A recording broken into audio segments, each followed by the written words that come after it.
Village Média, spéciale fête. La pépite de Philippe. Et oui, car c'était l'une des obsessions de Pollack, chercher à créer ce qu'on a baptisé plus tard des moments de télé. Ça s'appelait pas comme ça, et pour ça, il faut des bons clients. Autre expression de télé. Et Pollack avait trouvé une méthode très efficace pour transformer les intellos en bons clients qu'il a expérimenté dans Postscriptum. L'émission était tournée dans un décor de bar. C'était pas seulement un décor, c'était un vrai bar avec des barmaids. Écoutez.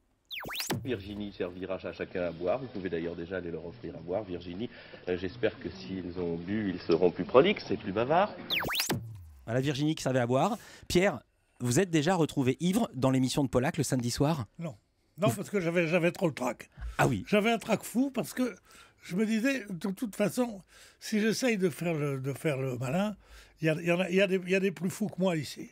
Et c'est vrai que ce qui a été un peu le talon d'Achille de cette émission, c'est qu'au bout d'un certain temps, tous les rigolos professionnels de Charlie Hebdo, ça s'appelait pas comme ça encore. Si, ça s'appelait Charlie. Charlie. Harakiri Il y d'abord. aura d'abord Harakiri, de tout ça, tous les ciné et autres. Choron. Choron venait là.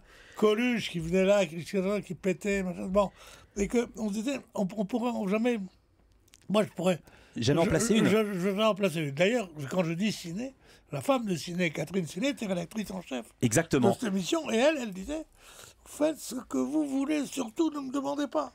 Alors, moi, ce qui me fait beaucoup rire dans mes souvenirs, c'est que... Attendez, moi j'ai une question. Est-ce Pardon. que vous avez déjà fait boire des invités avant qu'ils viennent sur votre plateau, Michel Fille? Non, mais j'en ai eu certains, notamment au Cercle de Minuit, où évidemment l'horaire tardif, ils arrivaient quelquefois entamés par l'alcool.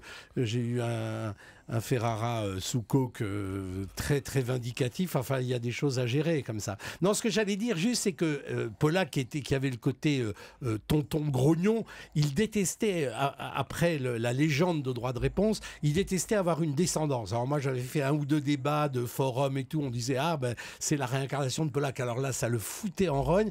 Et alors, pire que tout, c'était De Chavannes.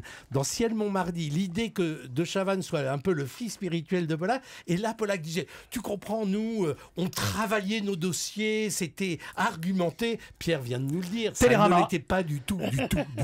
Télérama, août 2012, Pollack, je ne me reconnais pas dans les animateurs d'aujourd'hui, ils ont du bagou mais ils ne bossent pas assez leur dossier, ils s'arrêtent prudemment dès que les sujets deviennent politiquement gênants.